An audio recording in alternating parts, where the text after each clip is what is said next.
Yeah, yeah, we making moves. Yeah, we making moves. Yeah, yeah, we making moves. Yeah, we making moves. Yeah, we making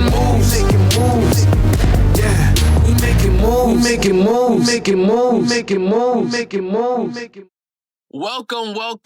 Welcome to another wonderful episode of the greatest podcast in the world. Yes, sir. The Making Moves Godcast. I am Melee. I am Jules. And today we have a very, very special episode. We've been telling you guys for weeks now that this episode is coming.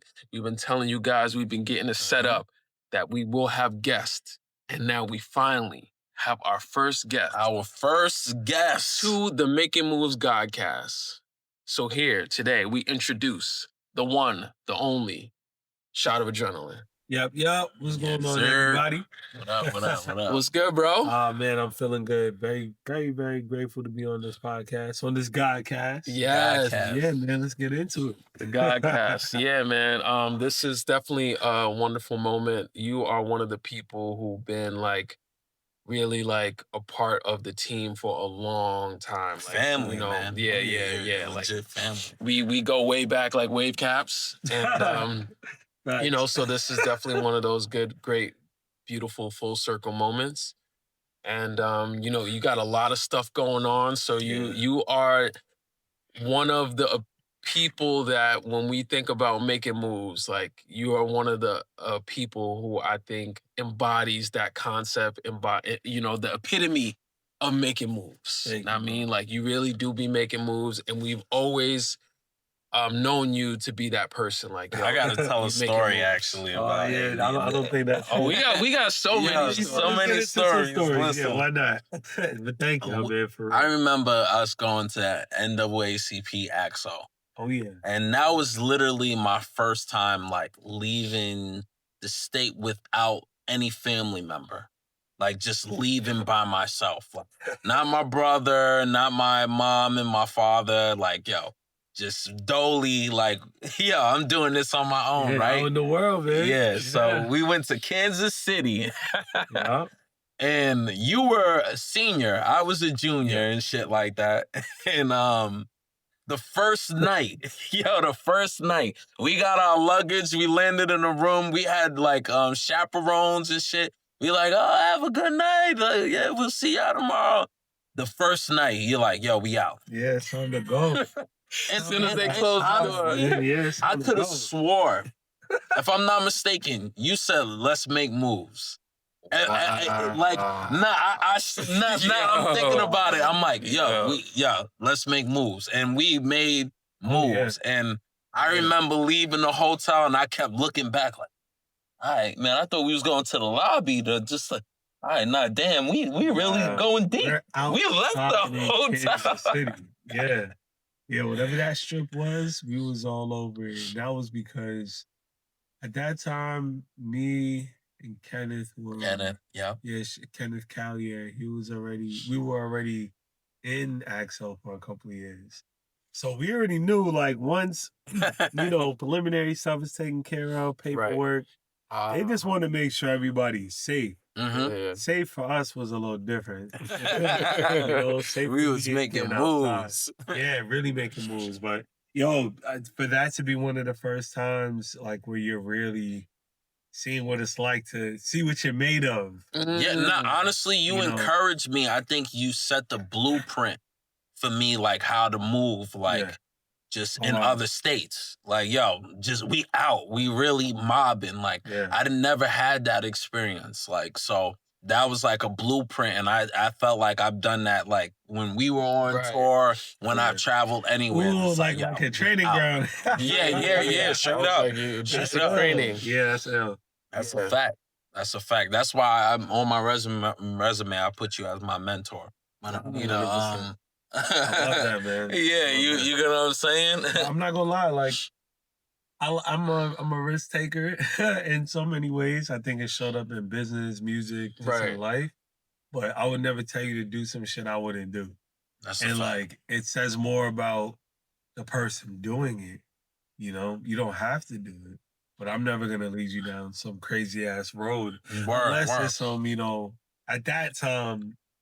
Nah, we was, at that time, unless it was some girls at that. Yeah, that's what we was doing. We were young men, chasing them down. Like, can y'all speak a little bit to being a part of ACT-SO? Because especially me not being a part of that, I feel like that's a big deal. That's NAACP. It's a big I feel like not a lot of people really got involved with that. Like, what is that whole for the people who don't even know what it's about? Like, what is it and what's that process like?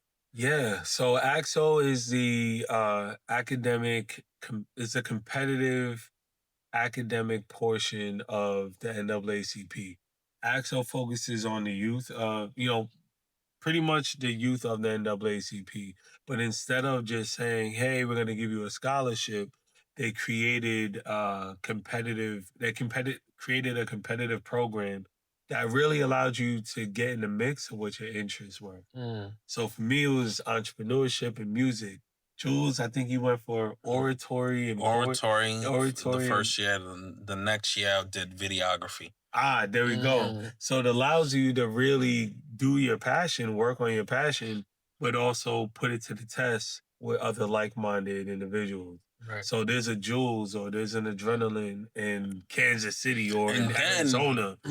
African-American young adults. Oh, yeah. And everybody look like you. So when you see, thousands. Not only African-American, but... I mean, for the most part. For the most part. But that was so empowering, especially for me, because I really like the opportunity to connect with other kids that were just as focused and authentic as I was about where I was trying to go. Right. And I think for me, you, shout out Camille, Jewel, Kenneth, all the kids that went on those trips, we're still doing those things. That's a fact. Like I manage Fresh Produce Studios, Silk Studio now, but and ACT-SO, one of my businesses was a recording studio. Yeah. So like, I don't think any of this is coincidence. I think it's a disservice that so many, young people, especially Black young people on Long Island, didn't get a chance to do that. Right. There's a lot of barriers that kind of prevented the full-on access to it, but for those of us that did, I wouldn't trade it. Clearly me and Jules that was the first time that, just being an American, the states, like you got a gist of every state because we were competing nationally. Yeah. So we was meeting people from Miami. Yeah, you think you're nice at home. Memphis. And it was just like, so, and then just like exchanging that culture from like each state. I'm not gonna hold you. New York was the most turned. Oh yeah, that was the most loudest. We were the party starters. Yeah, officially, like we were on it. We got the whole shit hype. Like when it was time to party, we was in the we turned up. Like I think it was expected in a way, but New York. Pardon me, New York's chapters are like split. So you got the city kids and then you got Long Island. But when we was out of town, it's New York and New York. As long as you had a New York on your shirt, exactly. As long as you had New York on your joint, people knew what time it was with you. And I remember the year that it was in New York City. That was the year New York's Empire State of Mind came out. Oh my God, you couldn't tell me I was old. You couldn't tell me I was old during those youth socials. That was vibe. ACT-SO was awesome, man. And look what we're doing now. Right. And put us in competition. Right. It's not a hobby. Yeah. You could weed out the people who didn't get to nationals. It was a hobby. Yeah. Gotta work on it. Yeah. People who went to nationals, it was an early indication of what you're capable of and what you're already in line to do. So there's nothing I'm doing now or that you're doing now that's surprising. It's just an evolution of that. That's a phys act. Shit, doing oratory and I'm in the acting world. So talk about it, bro. Yeah, it's like I hope they're still doing something like that because I think that's so necessary. Like I always think back to you know, the Black Panther Party, and they used to do the after school and the lunch programs and, you know, the community service stuff. And I don't really, I mean, you know, it might be just the community that we're in now, and maybe because we're older, we're a little removed from it, but I don't really see that too much like it kind of used to be. Yeah. Like, and you know, I think it's really important to have those programs to really try to find ways to really connect with the community, and you know, just to show face in other ways that's not just showing up when somebody gets beat by the police or gets shot. And I mean, it's like we got to really, you know, try to, you know, stop using trauma as the excuse for us to be outside. It's like, nah, like, let's just try to be working just to, you know, give opportunity, just to inspire kids. Like, know what I mean? So I think we need the to push most that more. disappointing thing that I've noticed about like the NAACP and ACT-SO is they don't have enough young people in positions.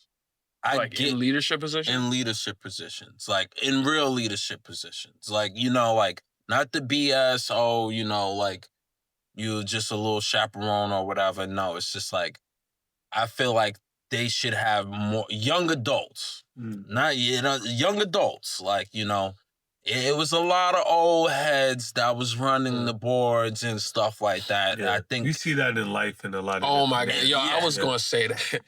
I was gonna say that. You know, Melee, when you had mentioned like, yo, we gotta do more things outside of just, you know, these particular areas. I also think it speaks to us seeing ourselves as the people who can do it now. Right. Like when we think of activists and civil rights, we think of the older folks. We think of the people who, you know, spent 20, 30 years. At some point, time continues. And now those 20, 30 years are your lifespan. Right. So it's like, all right, are you spending those 20, 30 years showing up, creating programs, or just being the best version of you so other people could see an example of what it looks like? So when it comes to ACT-SO, it's a double-edged sword, or even let's just say NAACP. For us, or as someone who now, on the flip side of it, who's working with kids and things of that nature, I know what type of resistance ACT-SO is getting. Like you can't even just walk into a high school and say, yo, we got this, and it's for you know, Black students. Off rip, they're like, ooh, it's only Black students? Yeah. So they're not approaching it like, oh, it's just for Black students. But once they hear the name, they're like, oh, yeah, we're not even trying to hear it. That's fucked up. Yeah. That is so do you feel like you got that perspective with your company Take Action, like doing the Two Alive tours? Yeah. So, you know, with the Two Alive tour being a nonprofit, it allowed me to programatize a lot of the action I wanted to take. You know, so being in the music space, I realized you create leverage with diversifying your portfolio, right? So when you're talking about the community, you want to diversify the offerings to the community. So I felt like, you know, if I can provide internships, what's the best way for me to do it and it to be sustainable? I figured that part out. Now there's students of, you know, all backgrounds that are able to participate, but I also know that there is a lack of access for Black and brown students all across Long Island. That's a real thing. So it's a real thing. It doesn't, like, those are stats for a reason. And I think the NAACP, ACT-SO, shout out to all the chapters across Long Island. They do what they can in their chapters, but we have to be able to recognize, okay, there is a like age thing or like a power thing where people don't want to relinquish power or learn how to better delegate power. You know, that's a real thing.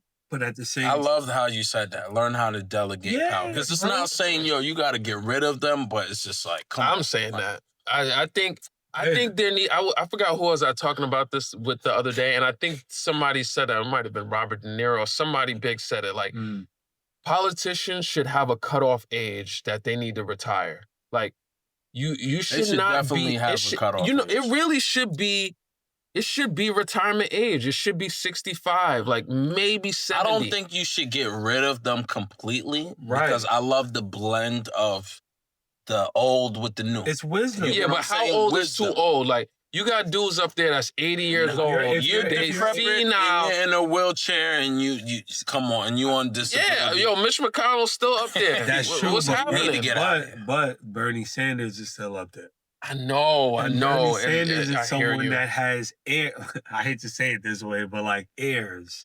You know, he has AOCs. You have Donnies. You have the progressive leaders that are like Bernie people, but he has wisdom that's still necessary. Right. So when we think about these older politicians or older leaders, a lot of times it's really like they're looking at it like, yo, these motherfuckers trying to put me out to pasture. Like, yo, I still got value. Yeah. So Bernie Sanders is a diamond in the rough. But like you said, all them, they're thinking that they're thinking they like know they don't want me around. knowledge. Period. Yeah, it's like they don't even want my They don't want my knowledge. When in actuality, we just have to do a better job collectively with showing people what does it look like to age in the fight. Age in the business. It's just like music for us. Right. It's like, you know, we can't fathom.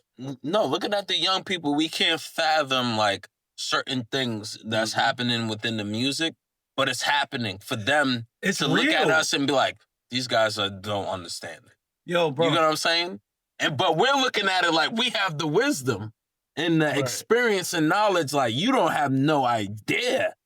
Type of deal, because you just haven't had enough time to experience, which is cool. You know? Like, you know, like I can see it's all like you said, music is a good example. Like you got like somebody like Quincy Jones, right, who was an artist at one point, and then he transitioned to being the mogul, being behind the scenes. He's not trying to be the artist and not trying to be the face. And I feel like politics can kind of do something like that, where it's like, yo, like, as much as amazing as Bernie Sanders is, like you said, take the back seat and delegate. Yeah. You know, and allow the other people to be the face and the, you know, the legwork of it, and allow them simply to delegate. I mean, I don't even think, and that's amazing. They shouldn't be making decisions anyway, but but think about it, bro. Who goes to war, man? The young, fit soldiers. Right. The generals are the older, wise men or people. Right. Which I just heard they're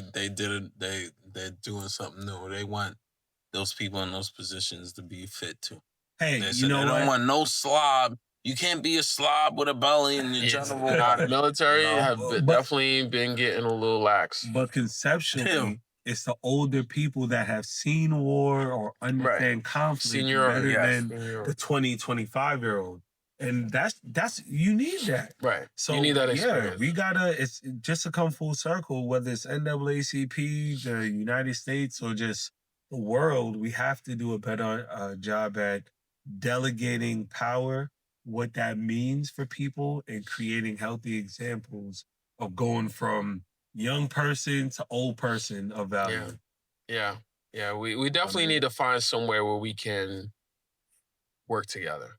I mean, like, that's the biggest thing. It's like everything is like a fight, a battle, young versus old, left versus right, red versus blue. It's like, bro, we gotta find some way to meld this thing together and work together. Cause I don't know, sometimes living in this country, it's like every day I'm thinking about it. Like, yo, it's time to go, man. Like, so why don't you go? Exactly. That's the point. What are you waiting for? If you want to go, go. Right. Because you're a global citizen, bro. You can go anywhere on this planet. At this very moment, you can go anywhere on this planet. I'm not going to hold you. We say that a lot, but we have what are we waiting? Don't push me because I'm close to the edge. But we say that, but you can have it good, just as good, anywhere else. No, trust me, I want to leave.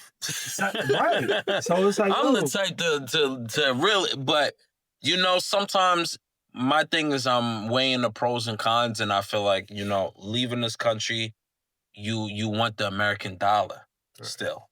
You get what I'm saying? At the end of the day, you still want that American dollar, like, leaving this country, you know, because a lot of things about this country is beautiful, like the culture and even the freedom, like certain politics is different in other countries, you know, and you know, you got to weigh your options. Admit, I honestly would love to be in Europe, like, or something like, but I do. I like Europe. Like, I like how you know, with no guns and certain things like that, you know, the food, the how the food is being processed and things. But then there's beautiful things that we have, like, when it comes to the art and the culture. Unlimited ammo. Unlimited ammo. Whenever you want it. You know? We're from New York, you know. See, but the city that doesn't sleep. That's a privilege within being an American, being from New York. That's the physic. Because that's true. From New York, baby. A whole you get the glimpse of the world, of the globe, while still being at home. Yeah. But I will say, I like what you said about the American dollar, but think about this, bro. It's not the dollar. It's the American hustle. I say dollar because in certain countries. No, we got the hustle, but we take that hustle anywhere, we will be fine. That's true. But I believe you're right. You're right about that. But I say in certain countries, when I said the dollar, it's like you're going to Thailand. Okay, your money is going to stretch. Yeah, I would love to leave, but I still want that American. All right, but what about pounds though? What if you spend 18 months in London? Level up and like, yo, them pounds, I'm sure it's I definitely hear that. You know? I definitely hear that. You know what? Also, I think it is everywhere. Yeah, that's true. This ball is all over the globe. I also believe it's like, part of me is like, we have invested a lot, and especially not just we, but like our ancestors, like have invested a lot in this country, and then just to get up and leave will feel like a disservice to them, a disservice to like our legacy or what our parents have done, and it's like... Can I ask you a question? Yeah. Can we turn this Godcast up a little bit? Oh, yeah, please. With all due respect. Yeah. With all due respect. Right. I want to stay on the focus of global citizenry and how that can transfer in values no matter where you are in the world. I hear you. Because do you have ancestors that come from this country? Or do they come from Haiti? I think he means like first generation. So it's y'all then. But not even specifically. No, we wouldn't be first generation on a certain side. On a certain side, we'll be first generation. But on another side, we have slavery here. Like on our mother's side. Right. Understood. But also, you know, and yes, I mean, yes, when I say we, I mean our family. Yes, of course, but I mean we as a people. Like, I think about like all the sacrifices that you know, people have done to make sure that we can vote, make sure that we can go to diners. I mean, we and built this shit. It's like, We did. and I feel like, yo, we built this shit, and we gonna just let them take it? No. So when you say, yo, I'm ready to go, don't push me because I'm close to the edge. It's like, feel that frustration, but channel it into a different way of fighting. If it means, yo, I need to now take my money and my resources and start delegating it out differently, yo, maybe that's the solution as opposed to going over to London. Yes. I want to stay in fucking New York. I want to still be able to go there to, like, you know, to Times Square, or I want to go to LES or whatever at 2 a.m. You know, I want to go to Kokomo at 1 a.m. Juniors. Waffle House. See, but that's the power of fighting, because we're fighting for something that some people in this same country don't think is worth fighting for. Right. But because we show up as how we look and what our values are, where we come from, our understanding of our roots, we look at it as, nah, you can't have this. We put in too much sweat for this, too much blood, too much energy, too many souls paid for this. Right. So no matter where we are in the world, the diaspora is strong. That's true. You know, so we may be disconnected in certain cultural areas, but I 100% agree with you. I just wanted to throw that in there. Yeah, you know? And you low key right, because technically, if you think about it, all of the sacrifice that has been, you know, done for us to be the way where we are now, gives us the privilege to say, hey, I can take my bread and move to Africa. I can take my bread and go to Thailand. Yeah, bro. It gave us that privilege because they, you know, they paved the way and put us in a position for us to be able to make money, to feed ourselves, and have the choice to be like, all right, I have the American passport. I have the, you know, my parents have set us up in a way that we're able to be able to move freely, whichever way we see fit. They figured it out. I mean, y'all talking too deep for me. Leave that for the politics. Oh, you young thuggin'. You young thuggin'. Okay. Oh, niggas was slaves. Whoop-de-doo. Whoop-de-doo. There's motherfuckers that really be thinking like that. But, you know, you got to figure out a way to coexist with them, too. Let's talk about this New York traffic. What? Yeah, this shit is crazy out here in New York. I feel like it's getting super populated out here. The congestion shit didn't do nothing. I feel like it's always been like that. When I think about... when you think about, like, we used to go to the city, there have been times it'd be like 2 but it hours, was at a 3 certain hours. time. Now it's like all day long. It's like people, because I don't know if it's because people are working from home or it's just packed, man. Yeah, like the traffic, both going east and west. Think about it. Both of them. Both of them. Both of them. Y'all say it like this, bro. Think about it. We talk with Citizenry. We know how long or how expensive New York is right now. Right. But people are still jam-packing, sardining into this bitch. Right. Yeah. This is the most popular city in the world. I did see like a post recently with China. They spent the whole day in traffic. These visuals are from China's Anhui province, which faced a massive jam this past week as millions of travelers returning home after the 8-day Golden Week holiday created a massive 24-hour traffic jam that turned highways into parking lots. The gridlock occurred on October 6th at the Wuzhuang toll station in Anhui province, China's largest toll plaza with 36 lanes.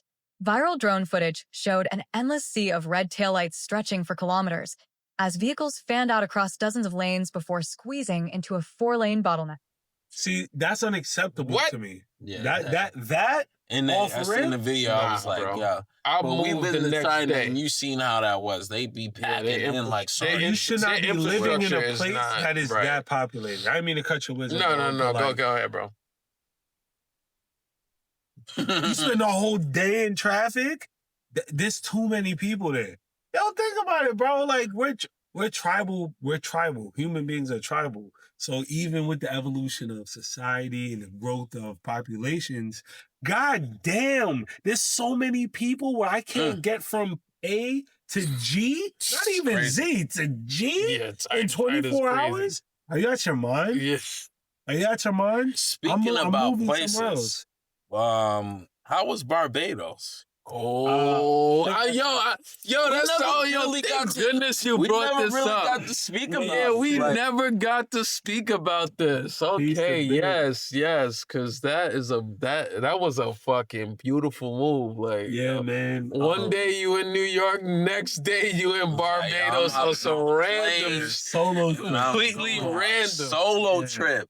Nah, Barbados. Like, come on, bro. Barbados, man. That's some G shit. Thank you, bro. That's what we call. I felt like it was some major making moves. Major making moves.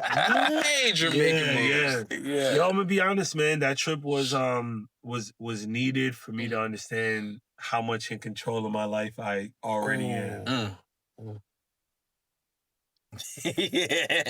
That's a fact. Snap it up out there. Because it could never, that's never told a lie right there. Yeah, that's bro. Fact. I'm gonna be honest. Like, I could say all the amazing things about Barbados, and there's a lot. Peace to Bim. But, like, at the same time, I realized that being able to just get on a plane, being able to get on a plane and get your mind right, but the need to have a different scenery to garner a different outcome was needed. I didn't want to go to Jersey. I didn't want to go to fucking Miami. Right. No, I didn't want to go to LA again. I didn't want to. I almost went to Salt Lake City. Okay. I wanted to go in the fucking mountains. Damn. I was almost in the mountains. That'd be different. That'd be different. That's a vibe. I wanted to get away. The point was to get away and to connect. And truthfully, I found everything I needed in Barbados. Everything I needed to feel, the salt water, the people, the rum sours, everything, man. It gave me a peace of mind to remember I can coexist anywhere on this goddamn planet and still be okay. Doesn't matter who's around, who's in my life, who's not in my life. And that's what I needed. So I spent like a good week in almost a week out there just solo. Beautiful. Listen, my people out there, he's dropping some major gems right there. Major. Like, you just said something that I felt like you can only get when you travel, because we got to understand there's people who never left the state, never left their hood. When you realize you leave like from hours and hours, or you on a plane, like we did 17 hours, crazy shit, like overseas. Yeah, that's making moves. That's a fucking playbook. You know what I'm saying? You start to realize, like, and when you come back or whenever, you're alive. You're here on another part of the earth, you know, and you're still alive and still safe and still good, and you know how to maneuver. Your confidence in yourself becomes major. Right. Because it's like, I don't need anything and I'm going to survive. Like, and I feel like especially men, because it's hard for women, I believe, to do that. But I'm not going to sit there and say women can't do that. I'm pretty sure there's a lot of women that do that dolly. You get what I'm saying? No, 100%. I feel like when you travel, you get that high that you want to live on a daily. Right. And just being a human being. Because you're in a new place. You're learning something new. You're in a new environment. You on that high. Yeah, every day is a new experience. Even if you go to another country and do something that you've done in the state that you're from or the place that you're from, just being in that environment makes it a new experience. I'm going to tell people this, like, what's up? When a taste of quote unquote fame or celebrity is that, in a sense. With the freedom of just living? Yeah, it's like dopamine at its high. It's like everything is like, because it's like you start seeing people that you grew up watching on TV, like just talking to you, like it's just like a whole nother high, like how you feel when you travel and go to a new place. It's like, damn, I'm in fucking Barbados. Like, you know what I'm saying? Like, I see what you mean. It's a whole nother, it's that high that, and it's like, I think that's what we yearn for. Just, I'm not going to keep calling it a high, but just human ability to just live and be free. Liberation. Peace of fucking mind. A peace of mind. Experience. Yeah. Experience. It's like, experience is a great word. It's like new experience every day. Right. I love that. I love how you broke that down, because people strive for that, but they approach it in different ways. Some people think like, yo, based on the facts of my life right now, this job will help me get here. And yo, salute. Like, you figured it out, and if you feel that's within your capacity to do it, if you feel like that's in your capacity, do it. But there's people who feel like, yo, I need to explore, and I need to experiment, and I need to like feel the ground underneath my feet before I make my decision. Yeah. And salute, great luck, like do what you have to do. And I think we sometimes get so caught up in fear because, yo, this isn't the right way to do it. How many times do you tell somebody they should do something? Exactly. That's fucked up. You shouldn't have to do anything. Yeah. And I'm saying this as I learned that lesson from like being in a relationship. I can't tell this woman like what she should do. Yeah. Like, you're gonna do what you're gonna do. However it's gonna turn out, I'm gonna have my experience, you're gonna have yours. And we find a middle ground. So like in life, you have to give people space. And I think we keep trying to like regiment how people live their lives. Right. Where like instead of learning how they just leveled up and how you could have gotten better yourself, you just want to take offense or be on defense. Yeah, you can't be too attached to somebody trying to live their own life. Yeah, right, you know? Let them figure it out, man. That has nothing to do with you. Yeah. Had nothing to do with you. I think traveling just like really opens that third eye up, man. It shows you that. You know what I feel so bad about with people now who don't take those risks? It's like you don't realize you're not coming to that realization that everything is working out for you already. Like you can take that risk and then come back and because a lot of people won't take that because they're fearful, oh, I'm gonna lose my job or this, I'm not gonna pay this bill and da-da-da-da. That's what keeps us like locked in. But you realize, yo, you take that risk, man. Yo, that shit just happens, man. It works out, it works out for you. And it's like we gotta trust in the universe like more. Yeah. Instead of let these things program us. Like yeah, I agree. I mean, yeah. Oh, please go ahead. No. I was just gonna say, like, yeah, a lot of people don't understand their true potential. And like open it, like you were saying, traveling really does open your mind in that way, because it's like you think about yourself as this little tiny little human being that's like on the whole other side of the world. And I do that every time I travel.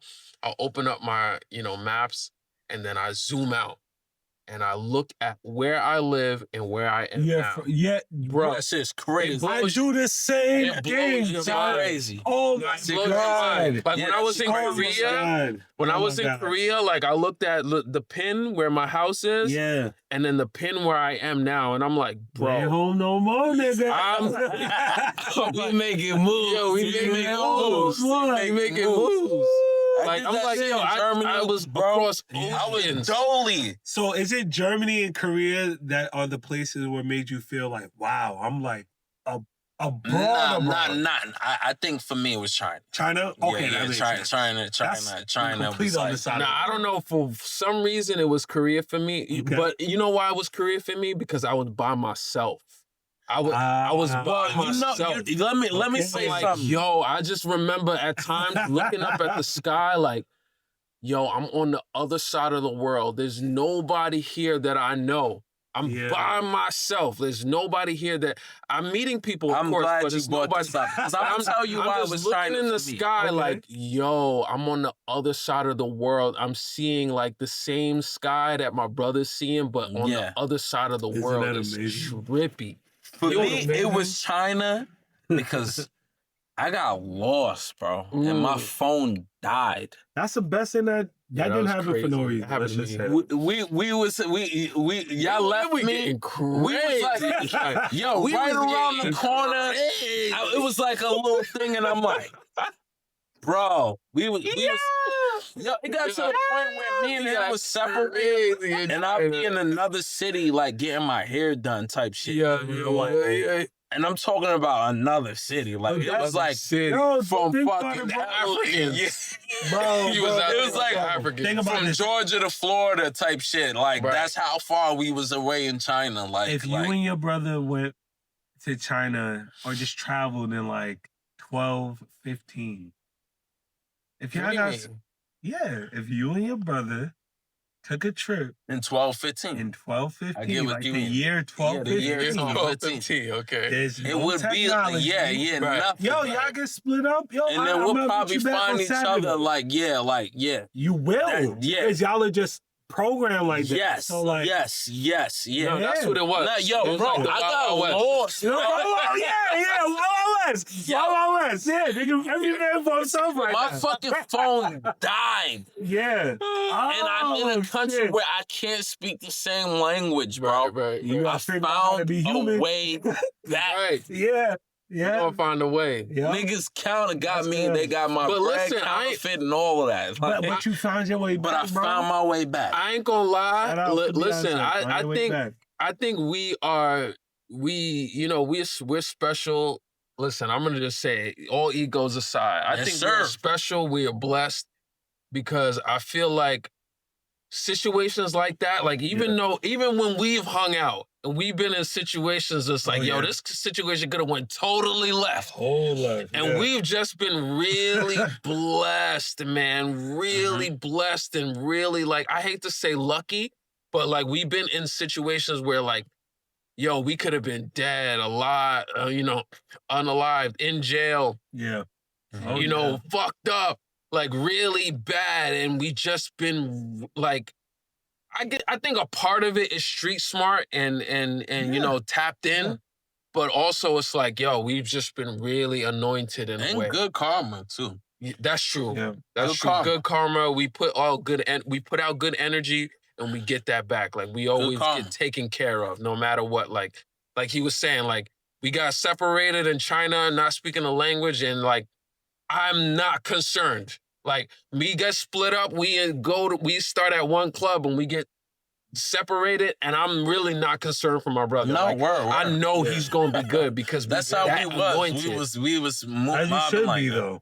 Right. I'm gonna speak to him the next, like without even a thought. Like, not even a thought. Like, yo, he's good. Like, be out. I will say, man, you can't have faith and still worry. Right. So when you do 50 that, Cent has to quote like that. You can't do both. You either pray or you can't do both. You either worry or you pray. It's like, and when you believe that shit, you start moving like it. That's the fifth act. Like, what am I sitting here worried about if I already prayed? I believe. I thank you, John. It's a contradiction. Amen. Right. What am I worried about? Right. Because it's almost like it is an indictment on your self-belief. Right. It's an indictment on your overall faith. Right. It's an indictment on your confidence in self. Once I said, this is what I need help with, now it's on you to create that space, create that opportunity, but more importantly, give yourself every chance to be that version of yourself, to succeed. Yeah. So, travel, yes, it'll teach you a lot about yourself.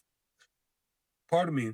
But at the end of the day, I think solo travel especially brings you more close to who you are. Right. It shows you what you are capable of. No, you're right. You still need to be safe because this shit can go left. There's plenty of people who come back home dead in a box. God bless their souls. But like, that's the world, fact, though. I was in Germany, fucking mobbing the streets. Yeah, bro, Dolly. In Germany. Why can't you? Like, you know what I'm saying? It's like, sorry. Yeah. But like, who cares if it's in Germany? Right. Like, it's Germany. You're not experiencing Germany. Germany is experiencing you. Ooh. You feel me? That's the difference. And like taking that approach, you automatically give the respect. Yeah. Some dude. I was in Barbados. Hit this restaurant called This Old House. Right? This old house. And in New York, you have a way of analyzing your environment to make sure that you're safe. Right? Over there, you don't necessarily need to be doing that. Yeah. So one dude who happened to be a waiter walked past me, and I just noticed he kept looking at me as he was walking back and forth. I'm like, the fuck is wrong with this guy, man? And I'm like, the other waiter's cool. He's talking to me now, and then this other waiter walks past, same guy that's looking at me, but he stops. And he's like, you a streamer? And I'm like, nah, bro. Nah, I look familiar. He was like, yeah, I think you're a streamer, man. I seen you somewhere. Like, nah, I'm just a global citizen, bro. So you can see me around. I love that term. And they both started laughing. Just a global citizen. Because like I started using that term as soon as I got off that plane, bro, because that's what I felt like. Yeah. I didn't know nobody out there. I didn't leave my number, my address with anyone to like, no, bro, I needed to get out there to get some answers. It's not I wasn't in the desert. I wouldn't consider it 40 days, 40 nights in the desert, but I had silence and I had opportunity to empower myself in ways I never did before. And I think if you're taking a leisure vacation, a solo trip, like the one I took, The whole point is just for you to see how vast the world is, how much bigger than the block the world is. When you finally see that, it unlocks things in your brain. You're supposed to travel in order to get certain things out of your mind. You're right. So, yeah, you think it's kind of makes you think like, is it all planned that we're supposed to, the American dream is supposed to have a steady home and this, and it's like, are we really nomads? You know, in a sense. I love that phrase, global citizen. That's like, yeah, put that on a t-shirt. That shit, global citizen is really good, and I think I align with that, like, because I think it's a beautiful thing to be in that way, and especially in this day and age where it's like we got this whole battle between ICE and America, and fuck ICE. Yeah, we got this whole thing going on where what type of ICE we talking? Only ICE. What do you call it? You don't even got only ICE. We acknowledges in this. Whatever this one is, delicious one is. Yeah, but yeah, it's like that whole idea. It's like I really wish that we can live in a world like that. I really wish that we can, start tearing down these borders, because anything that divides us, I think needs to go. Like it's stupid when you really think about it. It's like, yo, we are separated by invisible lines on land. We are separated by invisible gods that don't exist. We are separated by skin color that is like really technically just the way that our eyes perceive light. We are separated by so many things that don't mean shit. It's crazy. And it's like, yo, if we can just align ourselves to really be that one union, man, this shit would we can't even comprehend what this experience would be. We can't even comprehend what this experience would be, bro. I don't think it's supposed to be comprehended for everybody. Yeah, it sucks. It sucks as somebody who's like, feels like you have that understanding. That's what we were talking about before. It's not supposed to be comprehended. Yeah, man, everybody's it's yin and yang. Yeah, I get it. It's yin and yang, man. Bro, how do you know that I'm not here just to show you guys what goodness looks like? Yeah. How do you know I'm not here to show you what fucked up energy looks like? Yeah, I've known you guys for over a decade. I could do some wild, foul shit to rock both your worlds. But that was my whole purpose of being. That was the whole purpose. Right. Does that mean I'm going to hell? Well, no. Oh, I don't know. There's no hell. But you know what I mean? Does that mean I'm a bad person? Right. But if the greater design was for me to show up this way, for you guys to learn this lesson, and ultimately for me to learn a lesson, whatever that purpose is for our souls, then it was done. Right. So that's every ex-girl I fucked with. No, seriously though. No, seriously. People. Yeah. You have to be looking at every single relationship like this. I know this whole big thing with fuck my ex and da. We got to get rid of that mindset. Like, yeah, that person might have done. I'm thankful for my exes. People, same. You got to get rid of that mindset. They put me through some shit that I never thought I would experience. You would never experience it, but also we have to start seeing that every person that you meet and every person, especially the people who are negative, are just reflections of yourself. It's something in yourself that you haven't dealt with. And that person is the opportunity for you to deal with it. Every conflict that you're in is a situation that you're afraid to deal with. And now the universe is presenting you with this conflict so you can overcome it. And when you overcome it, you will see the immense growth that your life will have. I speak of that shit from experience, not bullshit. Really, every situation that I've come across that has been arduous, that has been difficult, that has been a melee, I've grown so much from it. And that is the purpose of this shit. That is the purpose of your trials and tribulations, for you to grow from it. So see it that way. because that's what it is. Yeah, every L is not a loss, it's a lesson. Every L is a lesson. Every L is a lesson. Beautifully said. Beautifully said. Big facts. I will say this though, man. Conflict is part of the design. Yo, you know what's crazy? I think being in the entertainment space for so long, we tend to get jaded before we have a reason to get jaded, right? Yeah. And I say that because people limit their success based on their expectations of it. Excuse me. You know, and unfortunately, if we're talking about allowing ourselves to, you know, accept the grandness of who we truly are, like, you know what?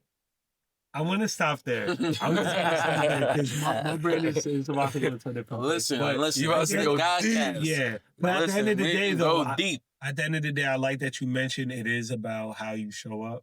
It is about it's about what you put out. Yeah. Because,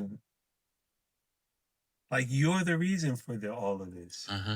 Like, you're the reason.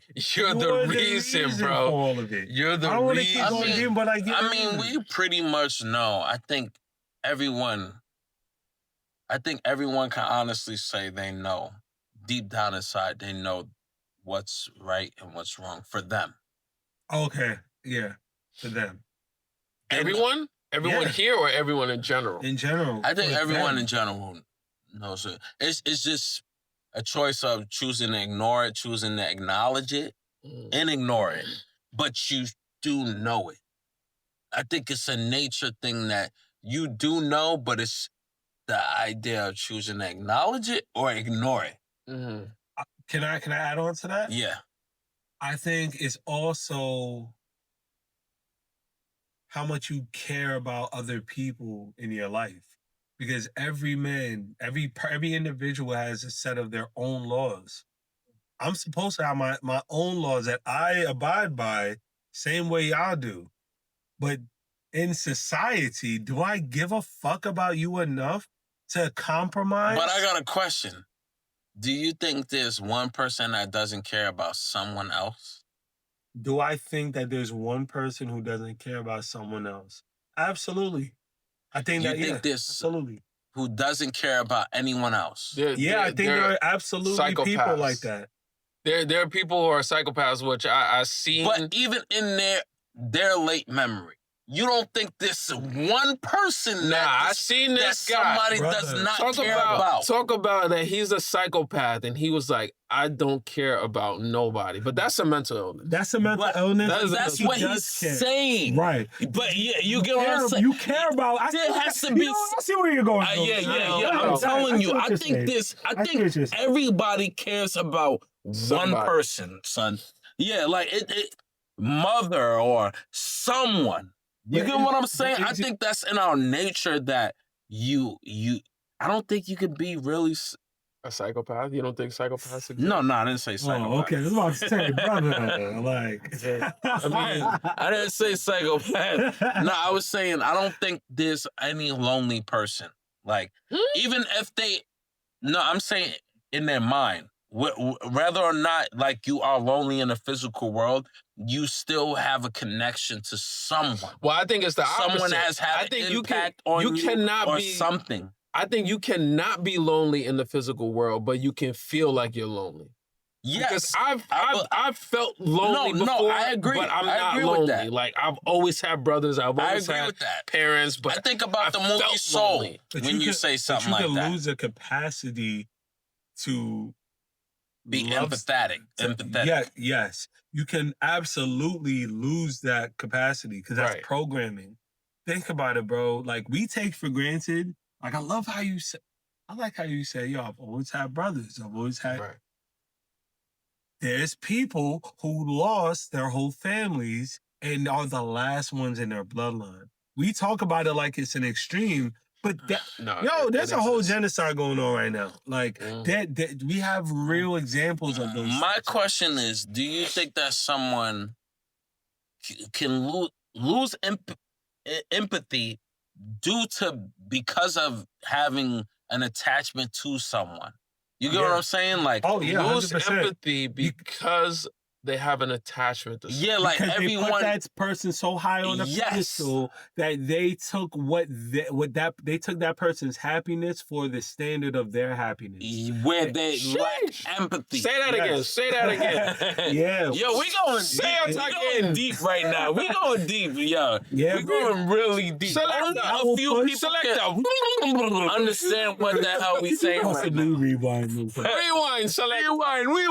I will say this though, that will absolutely or can program somebody to say, "Yo, fuck this! I'm never doing this again." Right. Because they're women are, but their experience was skewed by somebody else's perception or skewed perception. Right. So it's like, yo, it's as simple as hurt people. And like we really be shitting on that type of and that shit. yeah. We really be sleeping on those cliches because cliches are cliches. Right. But when you pay attention and listen to it, it's the best piece of advice. The best. Because it is literally 1, 2, oh, okay. I got a problem on mine. Damn, I love y'all niggas. Deep, man. Love y'all too, man. Love y'all too. This is a bad position to do this. Yo, I love you, bro. I love you too, bro. Deep. Yeah. Every time. Nah. That's another out thing. There. Yes. Yo, people, tell your people that you love them. Tell anybody that you love them. That's true, man. It's love, man. I wanted to show y'all a clip, man. I definitely wanted to show y'all a clip. What, the monkey thing? Oh, okay. I was like, oh no. Yeah. It's not going to. Yeah. That's just me. Okay, let's skip that.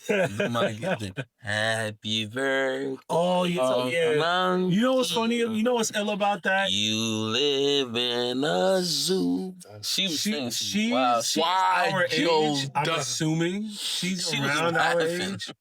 And I would assume, would have a better understanding that doesn't work like it did. I'm not gonna hold you. Every time I watch that video, I'm like, this has to be old. But then I realize the person has an iPhone. Yeah. That's the part that is just like... It's like, yo, like... What the fuck? And then you see the other black kids in there, or black kids in there, like... She like, said, they can tell. Live in a zoo... You look like one and you smell like one too. But bro, have we not heard that? Wild. We've heard that. I never heard that. It's a song. I'm not gonna hold like you. in school, I used to hear that, but it was never something. But no, it's a joke like kids would say to each other. Not the teacher. Bro. Hey, now that we did the official birthday song, let's sing the funny one. Nah, birthday, little nigger. Pretty much, man. Nah. Look, bro, you got to take all this shit as if you are a black person in America right now.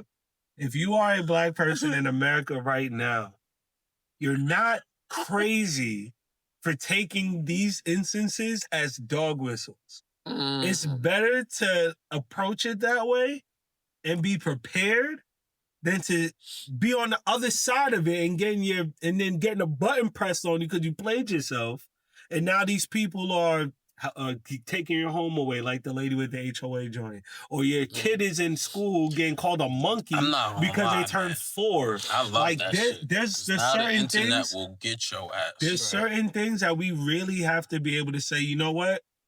I'd rather be proven wrong than to just act like, no, they didn't mean that, and then get harmed in the meantime. Nah, she knew. We're living in a crazy time now, so we have to assume that woman knew what she was doing. She knew what she was doing. Like, and it's a black, one of the few black kids in the school. Yeah. Like, it doesn't have to be racist, race that. You gotta know. You live in America, bro. Yeah. You gotta know. Final words. Final words. What's your final word for this wonderful, beautiful episode today? Final words, man. The first thing that can come up to me just off of intuition is let go. That's what I've been saying recently. Like, let go, man. Let go. Like you said, it goes back to what you were saying about you either pray or worry, but you can't do both. It's a contradiction. So Like, I'm learning to, like, literally let go and choose one side.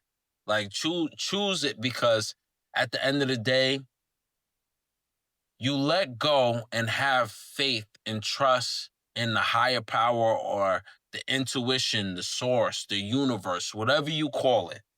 The universe. I love to say the universe. Like, you realize everything is happening in favor for you and instead of against you.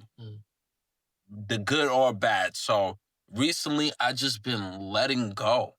Like, just enjoy the ride. It's just like when you're on a roller coaster and you just throw your hands up. Throw your hands up and enjoy the ride. Let go. And also realize that anything that you're putting out in the universe, you'll get in return. But the moment that you let go and follow your heart instead of the brain, because the mind is completely different from the spirit. And I think the heart just will connect you further to the spirit versus the mind, because the mind keeps us thinking, the mind keeps us going, but our heart is the real intuition that we should be following. So follow your heart, and I'm gonna leave it at that. Follow your heart and let go. Let go and enjoy the ride. Love, love, love. AD, shot of adrenaline. Final thoughts for this amazing episode. For me, create a brag book about yourself. Yeah, open up your notepad. Wow. Open up a real notebook, get a pen, paper, whatever, pencil, whatever, and just write down the things that you think are worthy about yourself or bragging about. That's deep. The thing that you're being too humble about, or you think, nah, that's not something to brag about. That should be number 1 or number 74. Whatever number you're at, write that down, because it's going to remind you of how ill you are. It's going to remind you of how real you are and how much further you can go, because that book can be endless. Love. And on that note, listen, thank you so much. Listen, you gotta say what you... Yeah, okay.